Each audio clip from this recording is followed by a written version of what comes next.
नमस्कार, समाचारों में आप सभी का बहुत स्वागत है। मैं हूं जया सिन्हा। आइए शुरुआत करते हैं इस वक्त की सुर्खियों के साथ। रेमल तूफान के कारण अलर्ट पर पश्चिम बंगाल, तेज हवाओं के साथ भारी बारिश, कई जगहों पर पेड़ गिरे। एनडीआरएफ की टीम काम में जुटी। मौसम विभाग के अनुसार अगले 3 घंटों में तूफान के कमजोर होने की संभावना।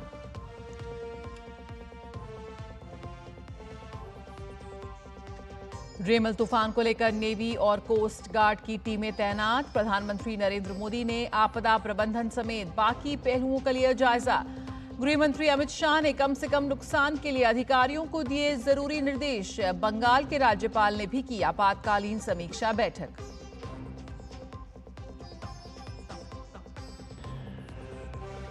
आखिरी चरण के चुनाव प्रचार में सभी सियासी दलों ने लगाया पूरा जोर। आज अमित शाह यूपी के कुशीनगर, सलेमपुर और चंदौली में, तो जेपी नड्डा भी वाराणसी में करेंगे अलग अलग वर्गों का सम्मेलन।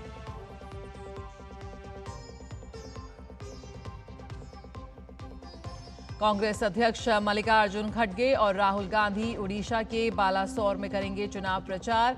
पटना साहिब, पाटलिपुत्र और आरा में भी होगी राहुल की रैली। प्रियंका संभालेंगी हिमाचल। अखिलेश यादव गाजीपुर और चंदौली में गठबंधन के प्रत्याशियों के समर्थन में करेंगे वोट अपील।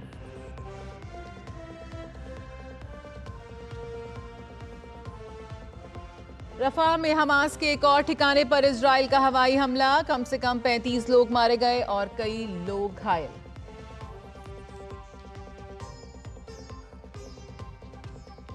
और कोलकाता नाइट राइडर्स ने तीसरी बार जीता आईपीएल का खिताब।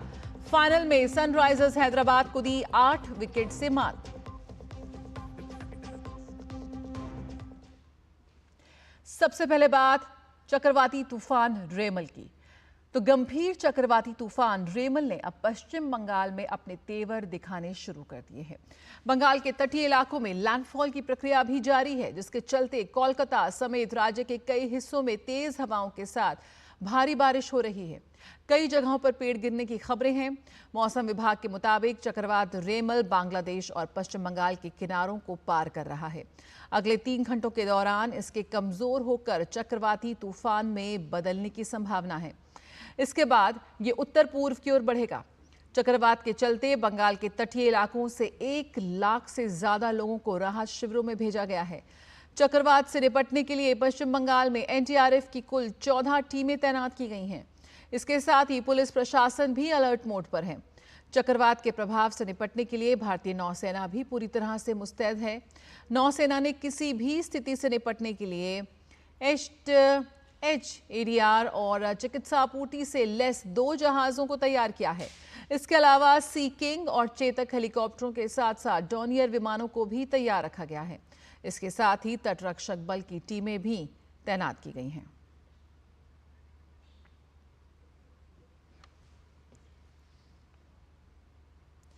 प्रधानमंत्री नरेंद्र मोदी ने चक्रवात रेमल से निपटने की तैयारियों और राहत उपायों की समीक्षा के लिए बैठक की अध्यक्षता की। बैठक में आपदा प्रबंधन, बुनियादी ढांचे और अन्य संबंधित पहलुओं का उन्होंने जायजा लिया।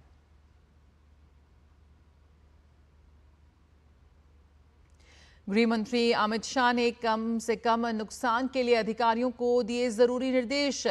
अमित शाह ने सोशल मीडिया एक्स पर बताया कि उन्होंने चक्रवात रेमल के मद्देनजर संबंधित अधिकारियों से बात की। साथ ही उन्होंने बताया कि उन सभी क्षेत्रों में एनडीआरएफ की पर्याप्त तैनाती की गई है जहां चक्रवात का प्रभाव हो सकता है।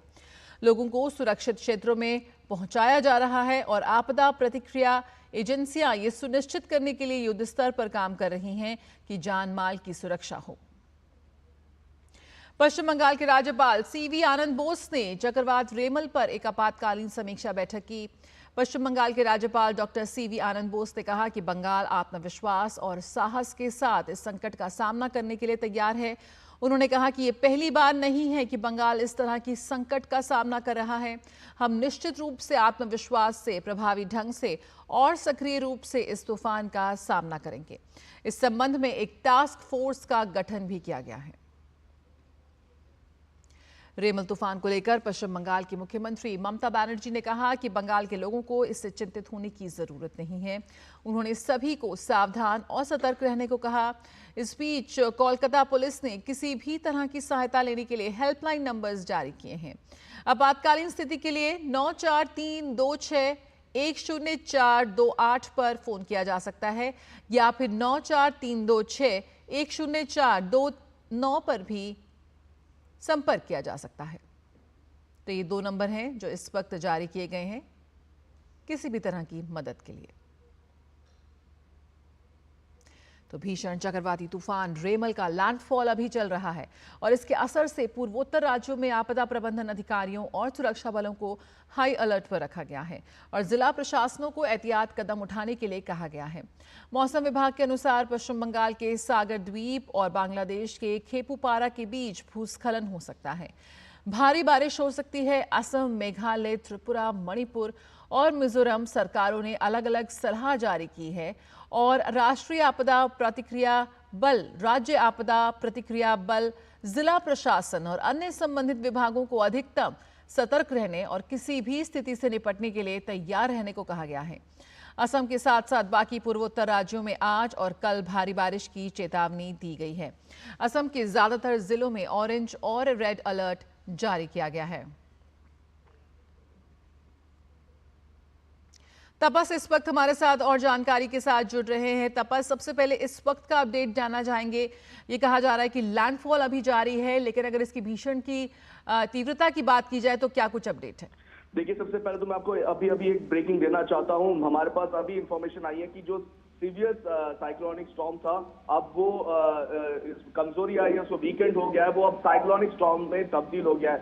मैं इसलिए इसको कहना चाहता हूँ क्योंकि अभी से पहले जो IMD का आया था सुबह की तरफ, तो वो कह रहे थे कि 2 से 3 घंटे लगेंगे, लेकिन बहुत जल्दी जो अभी इंफॉर्मेशन जो हमारे पास अभी आई है इसी वक्त, वो इसके मुताबिक ये जो पूरा साइक्लोनिक स्टॉर्म है वो इस वक्त सीवियर साइक्लोनिक स्टॉर्म से साइक्लोनिक स्टॉर्म के में तब्दील हो चुका है। और इस वक्त जो ये है, ये करीब ये 150 किलोमीटर दूर है सागर आइलैंड से, और ये धीरे धीरे करके इसमें कमी देखने को मिल रही है और हम एक्सपेक्ट कर रहे हैं कि ये बहुत जल्द ये एक डीप डिप्रेशन में भी तब्दील हो सकता है। शायद आज शाम या लेट इवनिंग तक इसमें और कमी देखने को मिलेगी, लेकिन जो स्पीड से जिस तरीके से वो ये साइक्लोनिक स्टॉर्म आगे बढ़ा, खासतौर से कल शाम के बाद हमने जिस तरीके से देखा, ये करीब 10 बजे तक इसका जो शुरू हो गया था लैंडफॉल का प्रोसेस, तो ये दर्शाता कि इसमें बहुत ज्यादा तीव्रता थी। और दूसरी चीज मैं ये बताना चाहूंगा जया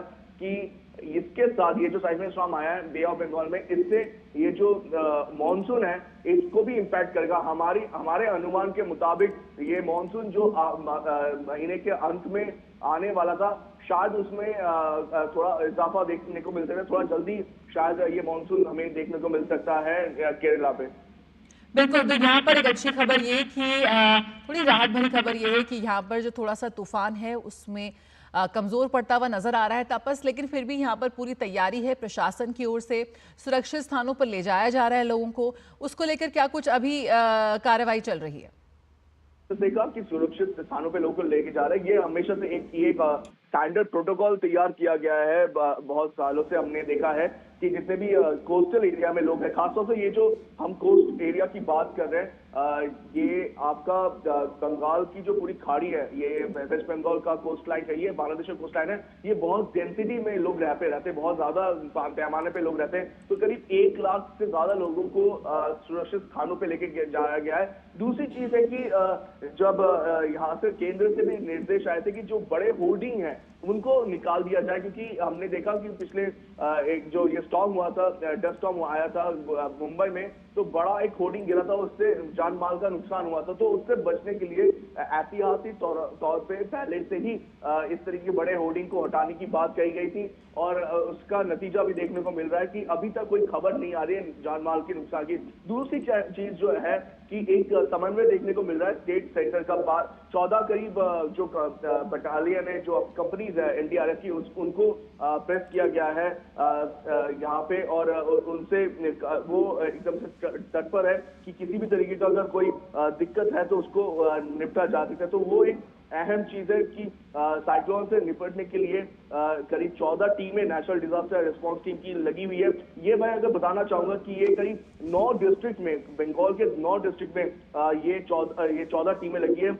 एक हुगली में, एक हावड़ा में, साउथ 24 परगना में 3 टीमें लगी है, नॉर्थ 24 परगना में 2 टीमें लगी है, पूर्व मेदिनीपुर में 2 टीमें लगी है, पश्चिम मेदिनीपुर में भी 2 टीमें लगी है, कोलकाता में 1, मुर्शिदाबाद में 1 और एक नादिया में लगी है। और जिस तरीके से बारिश हो रही है, मैं बताना चाहूंगा कि बारिश की जो मात्रा है वो भी बहुत ज्यादा है बंगाल में, और बांग्लादेश का जो जहाँ पे लैंडफॉल हुआ उस जगह पे भी हम देख पा रहे हैं कि बहुत ज्यादा पैमाने पे बारिश हो रही है। तो ये एक चीज है। और एक और बात है कि आपने जैसे पहले बताया कि जो कोस्ट गार्ड है और जो इंडियन नेवी है वो भी एक तरह से सारी तैयारी करके रखे कि अगर बाई चांस कोई ऐसा तरीका आए, ऐसा समय आए कि उनकी जरूरत महसूस हो, कोई अगर वहां पे फंस जाए समुद्र में, तो उनको भी बचाने का काम किया जा सकता है। एक स्टैंडर्ड प्रोटोकॉल के तहत ये सारे आगे बढ़े हैं। बिल्कुल तपस, बहुत बहुत शुक्रिया फिलहाल इस जानकारी के साथ जुड़ने के लिए। तो यहाँ पर हम देख सकते हैं कि जो तूफान रेमल है उसका असर पश्चिम बंगाल में खास तौर पर साफ तौर पर नजर आ रहा है। लेकिन इस वक्त और कुछ और भी अपडेट ले लेते हैं। भीषण चक्रवाती तूफान रेमल ने तेज हवा और भारी बारिश के साथ पड़ोसी देश बांग्लादेश के तट पर भी दस्तक दी है। लेटेस्ट अपडेट जानते हैं हमारे संवाददाता नवल सिंह परमार हमारे साथ इस वक्त जुड़ रहे हैं। नवल, क्या कुछ अपडेट इस वक्त मिल रहा है? लाखों की संख्या में यहाँ पर तटीय इलाकों से लोगों को सुरक्षित स्थानों पर ले जाने की प्रयास यहाँ पर जारी है, लेकिन तूफान का लैंडफॉल हो चुका है। इसको लेकर क्या कुछ अपडेट इस वक्त मिल रहा है? कल रात को मिडनाइट से जो चक्रवात रेमेल है उसका लैंडफॉल प्रोसेस स्टार्ट हुआ था, और बांग्लादेश मेट डिपार्टमेंट का जो अनुमान था और उन्होंने जो फोरकास्ट किया था उसके हिसाब से आज सुबह 6 बजे बांग्लादेश स्टैंडर्ड टाइम के हिसाब से आज सुबह 6 बजे तक ये रेमल साइक्लोन का लैंडफॉल प्रोसेस जो है वो कंप्लीट हो चुका है। और उस दौरान उसका जो स्पीड था विंड का वो 110 से 120 तक था, और धीरे धीरे वो अराउंड 11 to 12 किलोमीटर की स्पीड से, किलोमीटर पर आवर की स्पीड से आगे बढ़ रहा है। और जो लैंडफॉल हुआ है वो भारत में सागर द्वीप जो है वेस्ट बंगाल का और बांग्लादेश का खेपुपारा जो उप डिवीजन है, सब डिस्ट्रिक्ट है, उसके बीच में, यानी कि सुंदरबन का जो कोस्ट है वो आइदर साइड ऑफ बॉर्डर, दोनों सरहद के दोनों side, West Bengal and Bangladesh का जो सुंदरबन का एरिया है उसी इलाके पे, उसी कोस्ट लाइन पे लैंडफॉल हुआ है। और जैसे जैसे समय आगे बढ़ रहा है वैसे साइक्लोन नॉर्थ ईस्टवर्ड की तरह आगे बढ़ रहा है, और उसके साथ साथ लैंडफॉल होने के बाद उसका जो विंड का स्पीड है वो एज पर फोरकास्ट जो अनुमान लगाया गया था वेदर डिपार्टमेंट की ओर से, उसी के हिसाब से स्पीड भी कम हो रहा है। अभी उसका इफेक्ट जो है ढाका में भी फील हो रहा है। आज सुबह 6 बजे से ढाका में काफी बारिश हुई, अभी तक बारिश चालू थी, और यहाँ पे जो हवा भी काफी तेज चल रही थी, कभी बढ़ जाती है कभी कम रहती है, लेकिन धीरे धीरे जो साइक्लोन जो है नॉर्थ ईस्टवर्ड आगे बढ़ रहा है। और आज दोपहर 12 बजे तक ये सीवियर साइक्लोन जो है वो साइक्लोन में कन्वर्ट हो जाएगा, ऐसा फोरकास्ट है। और आज शाम तक हो सकता है ये सीवियर साइक्लोन में से डीप डिप्रेशन में कन्वर्ट हो जाए और वो नॉर्थ ईस्ट की साइड में आगे बढ़ेगा। तो जैसे एंट्री के टाइम पे वो इंडिया बांग्लादेश कोस्ट से एंटर हुआ है, लेकिन आगे जाके आज दोपहर तक जो है उसका ये साइक्लोन का जो आई है, आंख जो है, वो हो सकता है बांग्लादेश का इलाका है उसके ऊपर आके बांग्लादेश में नॉर्थ की साइड आगे बढ़े। और उसके साथ इंटायर बांग्लादेश, पूरा बांग्लादेश में कम और ज्यादा बारिश होने की संभावना है, और कुछ कुछ जगह पे heavy to very heavy rainfall होने की भी संभावना है। और उसके साथ इंडियन मेट्रोलॉजिकल डिपार्टमेंट और बांग्लादेश मेट डिपार्टमेंट दोनों ने फोरकास्ट किया है कि नॉर्थ ईस्ट का जो इलाका है उसमें मेघालय और आसाम, त्रिपुरा, साथ में मणिपुर, मिजोरम और अरुणाचल प्रदेश, नागालैंड, उन स्टेट में भी साइक्लोन की असर की वजह से बारिश होने की पूरी संभावना है। बिल्कुल। और यहाँ पे बांग्लादेश में देखा जाए तो बांग्लादेश का जो 10 डिस्ट्रिक्ट है उसमें खुलना और बोरीशाल डिवीजन के सातखीरा, खुलना, पतुआखली, भोला, बेगरहाट, फिरोजपुर, नोआखली जो डिस्ट्रिक्ट है वहां पे मैक्सिमम नुकसान हुआ है लैंडफॉल होने के टाइम पे। और उससे पहले भी जो काफी तेज हवा चली, और आपको पता है ये बांग्लादेश का जो कोस्टल इलाका है वो काफी लो लेइंग एरिया है, जी तो नवल। उसकी वजह से यहाँ पे जो समुद्र का पानी है वो अंदर तक जमीनी विस्तार में अंदर तक आ चुका है, और उसकी वजह से कल सुबह से ही यहाँ बांग्लादेश प्रशासन ने लोगों को सेफ जगह पे सिर्फ स्थलांतरित करने के लिए प्रयास जारी किए थे, और उसके तहत अराउंड 8 लाख पीपल जो है 8 लाख के आसपास लोगों को बिल्कुल safe 8 जगह लाख पे के करीब लोगों को वहां से सुरक्षित स्थानों पर ले जाया गया है। फिलहाल खबर ये मिल रही है, हमारे संवाददाता जिस तरह से जानकारी दे रहे हैं कि सीवियर साइक्लोन इस वक्त थोड़ा कमजोर पड़ता हुआ और साइक्लोन में तब्दील होता हुआ। बहुत बहुत शुक्रिया नवल, आपसे आगे भी लगातार हम अपडेट लेते रहेंगे इस पूरी खबर पर। फिलहाल शुक्रिया। और आइए अब बात कर लेते हैं 24 की चुनौती की।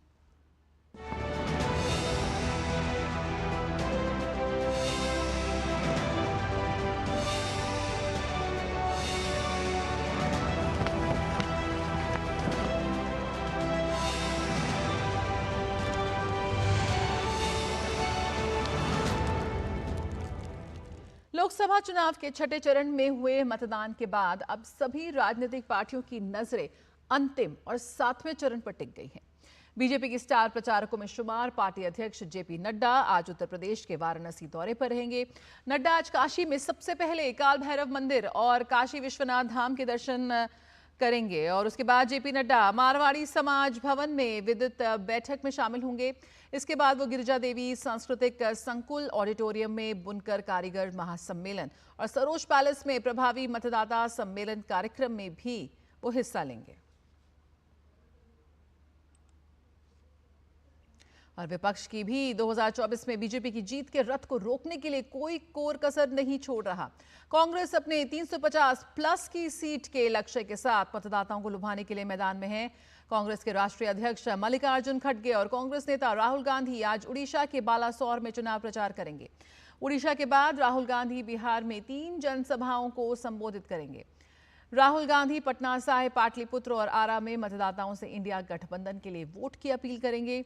राहुल गांधी पटना साहिब से कांग्रेस उम्मीदवार अंशुल अभिजीत और पाटलिपुत्र में राजद प्रत्याशी मीसा भारती के समर्थन में रैली करेंगे।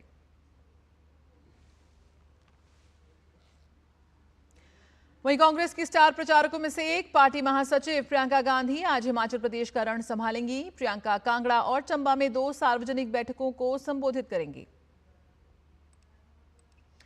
बात यूपी की करें तो सपा प्रमुख अखिलेश यादव गाजीपुर और चंदौली में रैली करेंगे। अखिलेश यादव इंडिया गठबंधन के प्रत्याशियों के समर्थन में मतदाताओं से वोट अपील करेंगे। 7वें और अंतिम चरण में पूर्वांचल की मिर्जापुर लोकसभा सीट पर भी मतदान होना है। इस सीट पर एनडीए की सहयोगी अपना दल से अनुप्रिया पटेल उम्मीदवार है, जबकि सपा की तरफ से रमेश बिंद चुनावी मैदान में हैं। रमेश बिंद भदोही से पिछली बार बीजेपी सांसद चुने गए थे। इस बार बीजेपी ने टिकट नहीं दिया था। इंडी गठबंधन के उम्मीदवार के तौर पर मिर्जापुर से चुनावी मैदान में है। मिर्जापुर के में अपना दल के उम्मीदवार से बातचीत की संवाददाता शैलेंद्र मिश्र ने। एनडीए की सहयोगी अपना दल की मुखिया और मिर्जापुर से उम्मीदवार अनुप्रिया पटेल हमारे साथ हैं, केंद्र में मंत्री भी हैं। अनुप्रिया जी, हम देख रहे हैं कि लगातार जो धुआंधार प्रचार है वो अंतिम चरण के लिए हो रहा है। किन मुद्दों को आप उठा रही हैं? 2014 से पहले वो सब कुछ जो मिर्ज़ापुर में कभी नहीं था, शिक्षा की दृष्टि से, स्वास्थ्य की दृष्टि से, कनेक्टिविटी की दृष्टि से, वो सब कुछ इन 10 वर्षों में यहाँ पहुँचा है। और मिर्ज़ापुर का 10 वर्षों में जो बदलाव हुआ है, जो विकास हुआ है, मैं उसकी बात अपने आम जनमानस के बीच में कर रही हूं और तीसरी बार एनडीए के प्रत्याशी के रूप में उनका आशीर्वाद पाने की आकांक्षी भी हूं। पूरा एनडीए एक रणनीति के साथ चुनाव लड़ रहा है, लेकिन चुनौती भी है। समाजवादी पार्टी के साथ कांग्रेस है, वो लोग भी काफ़ी दावे कर रहे हैं। देखिए, दावे तो चुनाव में बहुत लोग करते हैं, लेकिन आप पूरे उत्तर प्रदेश का दृश्य देखिए आज। और आज यहाँ मिर्ज़ापुर में आपने देखा, माननीय प्रधानमंत्री जी को देखने के लिए लोगों में कितने लालायित थे, कितना लोगों में उत्साह, आनंद, उल्लास है। तीसरी बार हमारी सरकार बनने जा रही है, इसमें कोई संदेह नहीं है। और उत्तर प्रदेश के पूर्वांचल में तो खास तौर से हमारे केंद्र सरकार और राज्य सरकार ने इस क्षेत्र को इतने वर्षों तक राजनीतिक पार्टियों ने केवल एक चारागाह की तरह उपयोग किया, यहाँ के वोटर को सिर्फ इस्तेमाल किया। लेकिन हमारी दोनों सरकारों ने पूर्वांचल के विकास पर विशेष जोर दिया है और यहाँ का मतदाता भी पूरी मजबूती के साथ हमारे इस गठबंधन के साथ, एनडीए गठबंधन के साथ खड़ा है। माननीय प्रधानमंत्री जी ने भी इस बात का जिक्र किया कि 62 सालों में पहली बार एक महिला उम्मीदवार मैदान में है। राहुल गांधी और अखिलेश यादव बहुत सारे आरोप लगा रहे हैं सरकार पे और सत्ता में आने पे कह रहे हैं कि बहुत वादे भी कर रहे हैं, कुछ गारंटी भी दी। विपक्ष के किसी भी प्रकार के दावों का कोई मतलब नहीं है। वो पूरी तरीके से उत्तर प्रदेश के आम मतदाता के समक्ष बेनकाब हो चुके हैं और ये तमाम जो गठबंधन बने हैं, पूर्व में भी बहुत प्रयोग हुए हैं, लेकिन उत्तर प्रदेश की जनता ने सिर्फ और सिर्फ एनडीए को अपने दिल में बसाया है। मिर्जापुर में अगली प्राथमिकता क्या होगी जीतने पर? मेरी कोशिश होगी कि जनता के बीच में से और जो समस्याएं निकल कर आती हैं उन पर भी काम होगा और जो प्रोजेक्ट्स जिनका अभी शिलान्यास हुआ है चुनाव के पहले वो सारे प्रोजेक्ट्स को गति देकर समयबद्ध तरीके से उनको पूरा करा सकते हैं। तो इस तरह से हम अलग अलग चुनाव क्षेत्रों में जा रहे हैं, बात कर रहे हैं उम्मीदवारों से। कैमरामैन कमलेश के साथ शैलेंद्र मिश्र, डीडी न्यूज, मिर्जापुर। रक्षा मंत्री राजनाथ सिंह ने भारतीय सीमा में चीनी घुसपैठ के विपक्ष के आरोपों को खारिज किया। एक टीवी चैनल को दिए इंटरव्यू में उन्होंने कहा कि बतौर रक्षा मंत्री वे यह आश्वस्त करना चाहते हैं कि भारत की 1 इंच जमीन पर कोई कब्जा नहीं कर सकता। उनकी पार्टी ने कभी देश की सेना और जवानों की बहादुरी और शौर्य पर सवाल नहीं उठाया है। राजनाथ सिंह ने कहा कि मौजूदा समय में भारत और चीन के बीच सकारात्मक माहौल में कमांडर स्तर पर चर्चा हो रही है। हालांकि अगर मैं खास तौर पर इस मुद्दे पर चर्चा शुरू करूंगा तो इससे लोगों को गर्व होगा। हालांकि मैं अभी इसके विवरण के बारे में फिलहाल कोई खुलासा नहीं करना चाहता।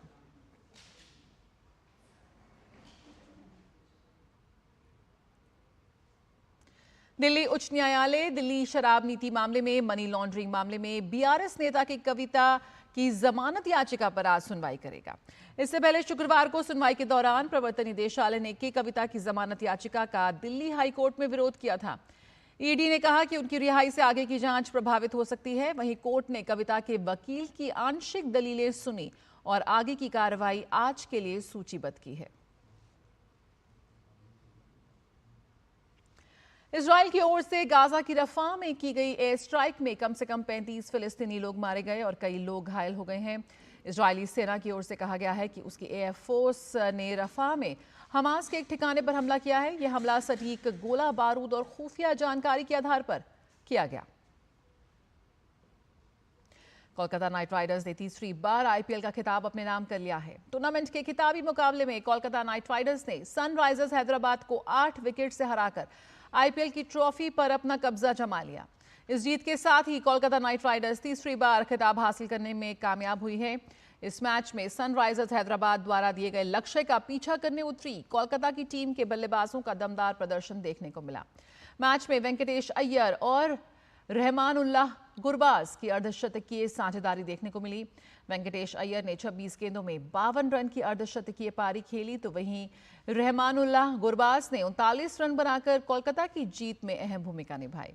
इससे पहले टॉस जीतकर पहले बल्लेबाजी करने उतरी सनराइजर्स हैदराबाद की टीम केकेआर के गेंदबाजों के सामने नहीं टिक पाई और 18.3 ओवर में 113 रन बनाकर ऑल आउट हो गई। कोलकाता के लिए आंद्रा रसेल ने 3 विकेट झटके, हर्षित राणा और मिचेल स्टार्क ने 2-2 विकेट लिए। कोलकाता ने इससे पहले अपना अंतिम खिताब 2014 सीजन में पंजाब किंग्स को हराकर जीता था और अब 10 साल के बाद टीम ने सनराइजर्स हैदराबाद को हराकर फिर एक बार ट्रॉफी पर कब्जा जमाने में वो सफल रही टीम। खबरों का सिलसिला जारी रहेगा, लेकिन फिलहाल इस बुलेटिन में इतना ही। नमस्कार।